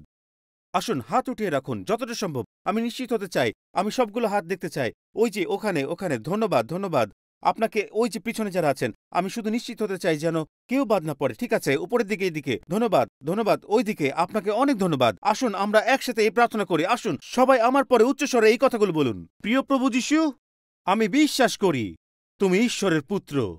আমি বিশ্বাস করি ক্রুশের উপরে তুমি আমার পাপ, আমার লজ্জা এবং আমার অপরাধ গ্রহণ করেছ এবং তুমি মরেছ। তুমি আমার জন্য নরকের মুখোমুখি হয়েছ, তাই আমাকে যেতে হবে না। মৃতদের থেকে উঠেছ, আমাকে স্বর্গে একটি স্থান, পৃথিবীতে একটি উদ্দেশ্য এবং পিতার সাথে একটি সম্পর্ক দিতে। আজ প্রভু যিশু, আমার পাপ থেকে মন ফিরিয়েছি আবার জন্মগ্রহণ করতে। ঈশ্বর আমার পিতা, যিশু আমার ত্রাণকর্তা, পবিত্র আত্মা আমার সহায়, বাইবেল আমার ঈশ্বর এবং স্বর্গ আমার ঘর। যিশুর নামে।